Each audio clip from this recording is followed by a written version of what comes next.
السلام علیکم ورحمۃ اللہ وبرکاتہ نحمده ونستعینه ونستغفره ونؤمن به ونتوب الیہ ونتوکل علیہ ونعوذ باللہ من شرور انفسنا ومن سیئات اعمالنا من يهده الله فلا مضل له ومن يضلل فلا هادي له ونشهد ان مولانا محمدا عبده ورسوله اما بعد فاعوذ باللہ من الشیطان الرجیم بسم اللہ الرحمن الرحیم یا ایہا الناس اتقوا ربکم الذی خلقکم من نفس واحدہ وخلق منها زوجها وبث منهما رجالا كثيرا ونساء واتقوا الله الذي تساءلون به والارحام ان اللہ كان علیکم رقیبا۔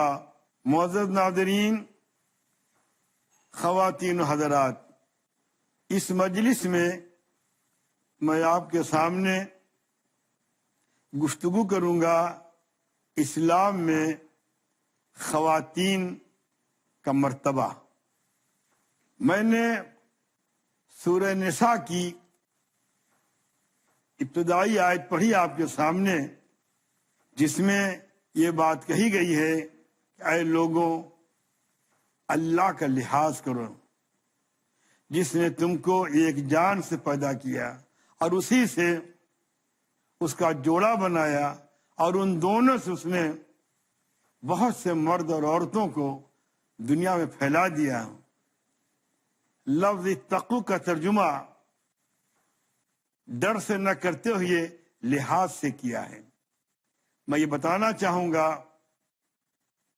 کہ یہاں پہ تقویٰ کو، لفظ تقویٰ کو جس انداز سے استعمال کیا گیا ہے، اس میں اس سے بہتر کوئی لفظ دوسرا نہیں ہو سکتا۔ یہ وہ آیت ہے جو نکاح کے خطبے میں بھی پڑھی جاتی ہے۔ قرآن کا یہ انداز دیکھیے کہ ایک پوری سورہ نساء عورتوں کے نام سے منسوب کر دی گئی ہے۔ اس میں مسائل ہیں، اس میں وراثت کا مسئلہ ہے، کیسے جائیداد بانٹے جا، بہت کچھ ہے، لیکن اس کو عنوان دیا گیا ہے نساء، سورہ نساء۔ اس سے اندازہ ہوتا ہے کہ خدا کے ہاں خواتین کا کیا مرتبہ اور کیا درجہ ہے۔ دنیا کی پہلی خاتون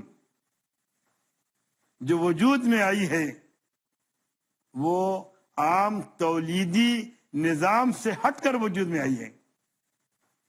جیسے دنیا کا پہلا انسان تولیدی نظام کے تحت دنیا میں نہیں آیا، پہلے انسان کو اللہ نے بنایا من حمیم مسنون من صلصال کالفخار، مٹی سے بنایا، کھنکھناتی مٹی سے بنایا تھا۔ اور ایسے ہی پہلی خاتون جو دنیا میں آئی ہے، اس مرد کے پہلو سے دنیا میں اس کا ظہور ہوا ہے، تولیدی عمل سے اس کا ظہور نہیں ہوا ہے۔ اگر ایک طرف اس میں اللہ تعالیٰ نے اپنی خلاقی کا مظاہرہ کیا ہے، تو دوسری طرف خاتون کی اہمیت کو بھی مد نظر رکھا ہے۔ اللہ کی تخلیقی اور خلاقی قوت کا اندازہ اس سے کیجئے کہ وہ اگر پیدا کرنے پہ آ جائے تو بغیر کسی سبب کے پیدا کر سکتا ہے۔ پہلا انسان بغیر ماں باپ کے پیدا ہوا۔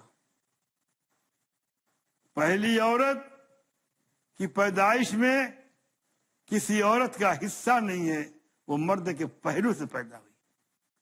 اور پھر اللہ کہتا ہے وَبَثَّ مِنْهُمَا رِجَالًا كَثِيرًا وَنِسَاءً، اور ان دونوں سے اللہ نے پھیلا دیا دنیا میں بہت سے مرد اور عورت۔ ساری انسانی آبادی انہی دو سے ہے۔ حضور پاک صلی اللہ علیہ وسلم نے ایک حدیث میں فرمایا حُبِّبَ إِلَيَّ مِن دُنْيَاكُمْ النِّسَاءُ وَالطِّيبُ وَقُرَّةُ عَيْنِي فِي الصَّلَاةِ، لوگوں تمہاری دنیا کی دو چیزیں مجھ کو بہت محبوب ہیں۔ عربی زبان میں محبت کا لفظ بڑا عجیب لفظ ہے. عربی میں وہ لفظ عشق ہے، عربی لفظ، لیکن قرآن میں لفظ استعمال نہیں ہوا ہے. پورا قرآن پڑھ جائیے، 6000 آیتیں پڑھ جائیے، لفظ عشق نہیں ملے گا. جبکہ عربی زبان میں نزول قرآن کے وقت لفظ عشق موجود تھا. ان کا محبت لفظ ہے، وہ محبت کو عجیب عجیب معنوں میں استعمال کرتے ہیں. یہاں محبت کا وہ مفہوم نہیں ہو جو جلد باز طبیعتیں بہت جلدی اخذ کر لیا کرتی ہیں. محبت کا مطلب کہ عورتوں سے اچھا برتاؤ، اچھا رویہ، احترام، ہمدردی، ان کا لحاظ، ان کی خاطرداری. آپ صلی اللہ علیہ وسلم کو اتنی خاطرداری ان کی ملحوظ تھی کہ ایک مرتبہ آپ کی خدمت میں خواتین حاضر تھیں اور زور زور سے بول رہی تھیں. آپ صلی اللہ علیہ وسلم چپ کے مسکرا رہے تھے اور یہ بولتی جاتی تھیں. اتنے عمر بن خطاب رضی اللہ تعالیٰ عنہ آگے اطلاع کروائی کہ عمر آئے ہیں. ان کا نام سنتے ہی جب بھاگنے لگی، بھاگی. حضرت عمر رضی اللہ تعالیٰ عنہ نے فرمایا، اے اللہ کی دشمنوں، اللہ کے نبی کے سامنے پست آواز میں بولا جاتا ہے تو تم وہاں چیخ رہی تھی اور عمر کے نام سے ڈر گئی. عمر ہی کیا حیثیت ہے، نبی کا احترام کرو. لیکن اللہ کے رسول صلی اللہ علیہ وسلم کی پیشانی پہ کوئی چکن نہیں آئی. ایک جنگ سے واپسی میں ہے، حضور پاک صلی اللہ علیہ وسلم نے حضرت عمر سے کہا تم خواتین کو لے کے چلو. یہ چلی اور حضرت عمر چلے. حضرت عمر کو تیز لے کے چل رہے تھے اور پہاڑی تھی، چڑھنے لگے تیزی کے ساتھ. کچھ پھسلنے لگی، کچھ ہانپنے لگی. حضور نے دیکھا، فرمایا یا عمر رفقاً بالقواریر، اے عمر شیشے کو سلیقے سے لے کے چلو، ہینڈل وتھ کیئر. یہ شیشے ہیں، یہ آپ گینے ہیں، ٹوٹ نہ جائیں، ان کا لحاظ کرو. حضور پاک صلی اللہ علیہ وسلم فرمایا یہ آدم کی پسلی سے پیدا کی گئی ہیں، ان میں تھوڑا ٹیڑھا پن رہے گا، تم درست سیدھا کرنے جاؤ گے یہ ٹوٹ جائیں گی. دھیرے دھیرے ان کی تربیت کرو، دھیرے دھیرے ان کو سمجھو. آپ صلی اللہ علیہ وسلم نے جس طرح سے حضرت خدیجہ کے ساتھ زندگی بسر کی ہے، حضرت خدیجہ نے جس طرح سے آپ صلی اللہ علیہ وسلم سے برتاؤ کیا ہے، اس میں ایک عورت کا برتاؤ اور ایک مرد کا برتاؤ پورے طور پر سامنے آتا ہے. قرآن جو ساری کائنات کے لیے ہدایت ہے، جس نے سب کے لیے اپنی رحمت کے دروازے کھول دیے ہیں، اپنی تعلیمات سے کسی کو اس نے محروم نہیں رکھا ہے. کیسے ممکن تھا کہ خواتین کو محروم رکھتا اور خواتین کے لیے قرآن میں مکمل ہدایت اور قرآن میں خواتین کا حصہ نہ ہوتا. قرآن نے ایک آیت جو سورہ نساء کی ہے، الرجال قوامون علی النساء بما فضل اللہ بعضهم علی بعض وبما انفقوا، مردوں کو عورتوں کا نگراں بتایا ہے. جبر کرنے والا نہیں کہا، زبردستی کرنے والا نہیں کہا، ظلم کرنے والا نہیں کہا. قوام، نگراں. اور یہ واقعہ ہے کہ عورت ہمیشہ مرد کے سہارے رہی ہے. چھوٹی تھی باپ کے سہارے، بڑی ہوئی شوہر کے سہارے، بوڑھی ہوئی بیٹوں کے سہارے. عورت کی زندگی سے مرد کا تصور الگ نہیں ہو سکتا. اور مرد کو قوام کہہ کر کے عورتوں کو کمزور نہیں بتایا ہے، مرد کو اس کی ذمہ داری بتائی ہے. اور مرد کی ذمہ داری وہ ہے جو سیدنا موسیٰ علیہ السلام نے حضرت صفورہ کے ساتھ برتا تھا. جب فرعون کو چھوڑ کر کے موسیٰ علیہ السلام مدین میں آئے اور انہوں نے اللہ سے دعا کی، رب انی لما انزلت الی من خیر فقیر، اللہ تو نے جو میرے لیے خیر طے کیا ہے میں اس کا محتاج ہوں۔ اس وقت حضرت شعیب علیہ السلام کی دونوں بیٹیاں آئیں، اور پھر جو ہوا وہ آپ کو معلوم ہے۔ جب انہوں نے جا کر اپنے والد سے کیفیت بیان کی اور باپ نے کہا کہ جاؤ لے کر کے آؤ، تو حضرت صفورہ آئی، انہوں نے کہا ان ابی یدعوک لیجزیک اجر ما سقیت لنا، میرے والد نے تم کو بلایا ہے، تم نے ہمارے ساتھ ہمارے جانوروں کو پانی پلانے کے لیے جو کام کیا ہے، جو کردار پیش کیا ہے، اس کا بدلہ دیں گے تم کو۔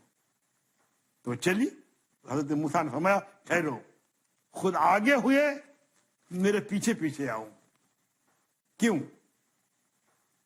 اس لیے کہ مرد کی نگاہ عورت کے سراپا پہ نہ پڑے، عورت کو پورا پروٹیکشن ملنا چاہیے، اس کا تحفظ ہونا چاہیے، نگاہوں سے تحفظ ہونا چاہیے، برائیوں سے تحفظ ہونا چاہیے۔ انبیاء کرام علیہ السلام نے عورتوں کو پورا تحفظ دیا تھا۔ یہاں قرآن نے الرجال قوامون کہہ کر کے تحفظ دیا ہے، اور دو وجہوں سے دیا ہے۔ ایک وجہ تو یہ کہ خلقی طور پر جو مرد کے اندر صلاحیتیں ہیں وہ عورتوں میں نہیں ہیں۔ آپ کوئی بھی کام لے لیجئے، وہ الگ کی بات ہے۔ آج آپ جانوروں سے کام لے رہے ہیں، آپ روبوٹ سے کام لے رہے ہیں، یہ آپ کا کام ہے، لیکن روبوٹ انسان نہیں بن سکتا، انسان میں کام کر سکتا ہے۔ عورت کما سکتی ہے، اسلام کی بات نہیں کر رہا ہوں میں، الگ کی بات، اسلام مانے تو نہیں ہے، لیکن عورت کما سکتی ہے، عورت جنگ لڑ سکتی ہے، لیکن عورت اس کام کے لیے پیدا نہیں کی گئی ہے کہ وہ جنگ لڑے۔ عورت کے اوپر معاشی ذمہ داریاں عائد نہیں کی گئی ہیں، معاشی ذمہ داریاں مرد پہ عائد کی گئی ہیں۔ عورت کا صرف یہ کام ہے کہ اس کی زندگی کو مرد خوبصورت بنائے، حسین بنائے، پرامن بنائے، اور اس کو خوشیوں سے مالا مال کر دے، اس کے اوپر کوئی بوجھ نہ ڈالے۔ لیکن اگر عورتیں اپنے طور پر کچھ کرنا چاہتی ہیں تو اسلام ان کو منع نہیں کرتا، کبھی نہیں منع کرتا۔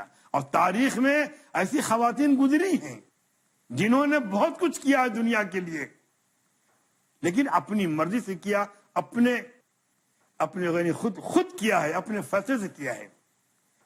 معزز ناظرین، اب وقت ہے ایک وقفے کا، انشاءاللہ اس وقفے کے بعد پھر حاضر ہوں گا اور اپنا سلسلہ کلام جاری رکھوں گا۔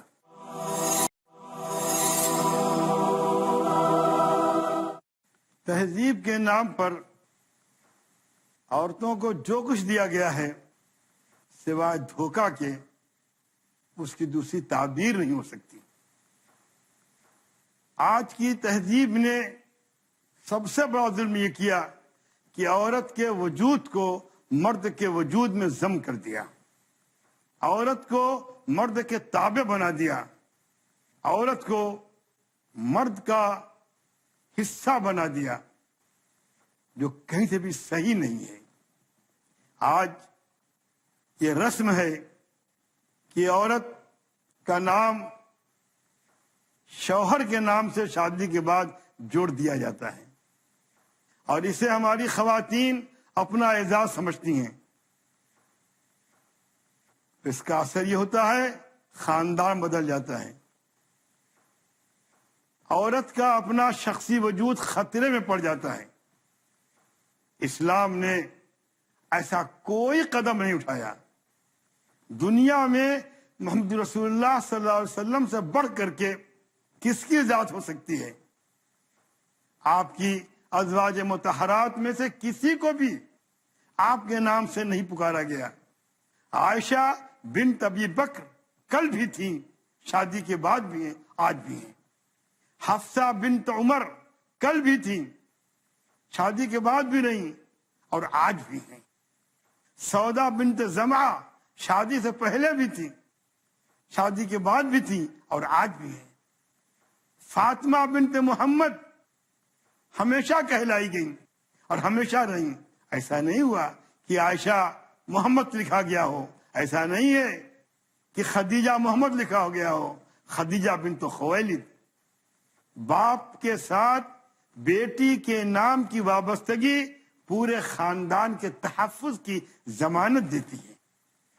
میں اس پڑھے لکھے مجمع میں پوری ایمانداری سے بات کہتا ہوں، اسے آپ ایک مولوی کی بڑ مت سمجھیں. آپ اس کو محسوس کریں کس انداز سے خواتین پہ ظلم کیا گیا اور اس کو احساس دلایا گیا تمہارے ساتھ اچھا سلوک کیا جا رہا ہے. حجاب جو عورتوں کا ایک زیور ہے، عورتوں کی حیا کا معیار ہے، حجاب چھین لیا گیا، حجاب کھینچ لیا گیا، حجاب اتار دیا گیا. حجاب ہی نہیں، اب لباس چھینا جا رہا ہے. قرآن نے بہت پہلے کہا تھا یا بنی آدم لا یفتننکم الشیطان کما اخرج ابویکم من الجنہ ینزع عنہما لباسہما لیبدی ما وري من سواتہما انہ یراکم ہوا وقبیلہ من حیث لا ترونہم. شیطان تمہارے بدن سے لباس اتارنا چاہتا ہے. ہم نے لباس کے اوپر ہاتھ ڈال دیا ہے اور خواتین کا لباس اترنے لگا ہے. بے ادبی ہوگی اگر اس تفصیل بیان کی جائے، ناموزوں گفتگو ہوگی اگر لباس کی تلاش خراج پہ گفتگو کی جائے. لیکن میں اس مجمع میں سب سے پوچھتا ہوں کہ میری بات غلط ہے؟ آپ لباس کی شکل دیکھ رہے ہیں. اسلام نے لباس کو زینت کہا تھا. قرآن نے کہا تھا یا بنی آدم قد انزلنا علیکم لباسا یواری سوآتکم وریشا. پہلی چیز کہ لباس برہنگی کو دور کرتا ہے اور لباس زینت کا سامان بنتا ہے. قرآن نے عورتوں کے لیے دو تمدن کا استعمال کیا ہے. سورہ نساء میں کہا ہن لباس لکم وانتم لباس لہن. عورتیں، مردوں سے کہا عورتیں تمہارا لباس ہیں اور تم عورتوں کے لیے لباس ہو.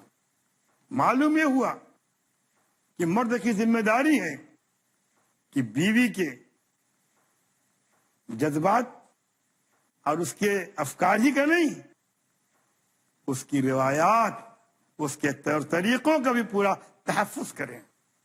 قرآن نے بات کہی ہے وَكَيْفَ وَقَدْ أَفْضَىٰ بَعْضُكُمْ إِلَىٰ بَعْضٍ وَأَخَذْنَا مِنْكُمْ مِيثَاقًا غَلِيظًا. تم دونوں بے حجابانہ باہم مل چکے ہو، تمہیں اس بے حجابانہ باہم ملنے کے رشتے کی لاج رکھنی ہے. تم ان کے بدن کے ایک ایک روم کو تحفظ دینا ہے اور لباس سے ملتا ہے تحفظ. قرآن نے جہاں پہ اس موضوع پہ گفتگو کی ہے بہت نفسیاتی بات کہی ہننا لباس لکم. ابھی آپ کپڑے پہن کے باہر نکلے اور بچے کھیل رہے ہو، پانی ہو، اگر چھینٹ پڑ جائے آپ لوٹ رہے کپڑے بدل دیں گے، آپ غصہ آ جائے گا، کپڑوں پر اثر پڑا ہے. قرآن نے خواتین کو آپ کا کپڑا کہا ہے، آپ ان کو تحفظ دیجیے. خواتین سے آپ کے جسم کی نمائش نہیں ہوتی، آپ ڈھکے اور چھپے رہتے ہیں، آپ کو تحفظ ملتا ہے. آپ لباس ہیں، آپ سے ان کو تحفظ ملتا ہے. لیکن عہد جدید نے یہ سمجھا دیا ہے آپ کو کہ لباس سے پہلے حجاب عورتوں کی ترقی کی راہ میں رکاوٹ ہے. میں نہیں سمجھتا کہ تاریخ کے کسی دور میں رکاوٹ رہا ہوگا حجاب. حجاب اعزاز ہے، حجاب احترام ہے. اسی لیے قرآن نے صاف صاف کہا ہے کہ یدنین علیہن من جلابیبہن، کہ عورتیں اپنے اوپر اپنے جلباب کو ڈال دیں. معزز ناظرین، یہ جذباتی گفتگو نہیں ہے، یہ لکیر کے فقیر کی گفتگو نہیں ہے، یہ دین ہے. ایک اصولی بات میں کہتا ہوں کہ جب ہم نے دین قبول کیا ہے تو ہمیں دین کے ہر عمل کو اختیار کرنا چاہیے. یہودیوں کی طرح نہیں کہ قرآن میں ہے افتؤمنون ببعض الکتاب وتکفرون ببعض. تم اپنی مذہبی کتاب کی بعض باتوں کو مانتے ہو اور بعض کا انکار کرتے ہو. ہم سے کہا گیا ہے احکام کو پورے طور پر مانو. ہم پورے طور پر مانتے ہیں. قرآن نے یہ پوری رعایت کی ہے، جذبات کی، احساسات کی، معاشرے کی. دیکھیے ہمارے ہاں ایک غلطی پیدا ہو گئی، خاص طور پر مسلمانوں میں غلطی پیدا ہوئی کہ ہم اس کے پابند ہو گئے صدیوں سے دوسری قوموں کے ملاپ کی وجہ سے کہ جوائنٹ فیملی ہمیں رہنا چاہیے. ہم جوائنٹ فیملی کے دل دادا ہو گئے. حالانکہ اسلام نے حجاب اور پردہ نافذ کر کے جوائنٹ فیملی کا خاتمہ کر دیا تھا. وہی لوگ ایک ساتھ رہیں جن میں آپس میں پردہ نہیں ہے، بڑی خوبصورتی سے الگ الگ فیملی کر دی تھی اور سب کو الگ الگ کر دیا تھا. حضور پاک صلی اللہ علیہ وسلم کی بیٹیاں حضور کے ساتھ نہیں رہیں، اولاد نرینہ نہیں تھی. آپ اپنی بیٹیوں میں سے کسی کو اپنے پاس رکھ سکتے تھے، نہیں رکھا کسی کو. حضرت فاطمہ کو بھی نہیں رکھا. اور حضور پاک صلی اللہ علیہ وسلم کی بیٹیوں میں تنہا حضرت فاطمہ ہے کہ آپ نے ان کو کچھ سامان دیا تھا جسے لوگ بےوقوفی سے جہیز سمجھتے ہیں، جہیز نہیں تھا. علی مرتضیٰ کی تربیت حضور پاک صلی اللہ علیہ وسلم کیا کرتے تھے. تو جب ان کا گھر بسنے لگا تو ضرورت اس بات کی تھی وہاں سامان بھجوا دیا جائے. اور حضور نے پوچھا تھا علی مرتضیٰ سے کچھ جمع ہے؟ انہوں نے کہا ہے. لاؤ. ان کے پاس جو پونجی تھی وہ لے کر کے آئے. اس میں جو کمی پڑی وہ حضور نے پوری کر دی. وہ جہیز نہیں تھا. نعوذ باللہ جہیز کہہ کر کے آپ الزام دیں گے، آپ تہمت دیں گے. نبی نے کسی ایسی رسم کی بنا نہیں ڈالی جس سے معاشرے میں، سماج میں آگے چل کے برائی پیدا ہو، بلکہ آپ صلی اللہ علیہ وسلم نے معاشرے کو اس ڈگر پہ چلا دیا جہاں آسانیاں پیدا ہوں. ضرورت اس بات کی ہے ہم پوری طاقت سے، پوری قوت کے ساتھ دنیا کے کچھ بازار میں اسلامی تعلیمات کو پھیلائیں اور عام کریں اور کہیں. ہم بہت سی باتیں اس لیے غیروں کی پھیل گئی، ہم نے قبول کر لی، بغیر دلیل کی قبول کر لی، اور اس لیے وہ بار بار کہتے رہے، وہ کرتے رہے. ہمیں بھی بار بار کہنا ہے اور کرتے رہنا ہے.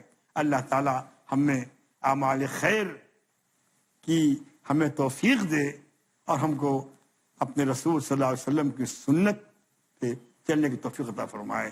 وآخر دعوانا الحمدللہ رب العالمین.